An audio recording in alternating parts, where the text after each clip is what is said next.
1981 সালের 17ই মে যখন ইন্ডিয়া থেকে বাংলাদেশে আসার পরে 13 দিনের মাথায় বাংলাদেশের সবচেয়ে জনপ্রিয় রাষ্ট্রনায়ক শহীদ প্রেসিডেন্ট জিয়াউর রহমান হত্যাকাণ্ড হয়।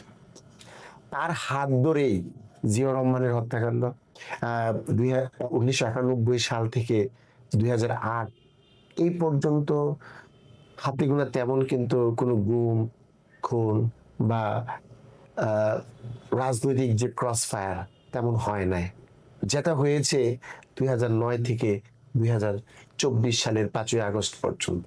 আমি আপনাকে একটা তথ্য দিই, আপনি আশ্চর্য হয়ে যাবেন যে এই 15.5 বছরে আমাদের যে মানবাধিকার সংগঠন অধিকার, তাদের তথ্য মতে প্রায় 666 জন মানুষ গুমের শিকার হয়েছে এবং বিভিন্ন রাজনৈতিক যে নেতা কর্মী তারাও কিন্তু এই গুমের শিকার হয়েছে।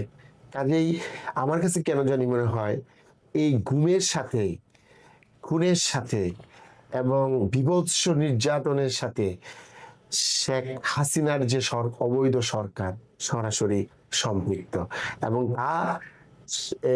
রক্তটা তার বাপের, সেই রক্তেরই বহমান ছিল এই ফ্যাসিস্ট শেখ হাসিনা সরকার।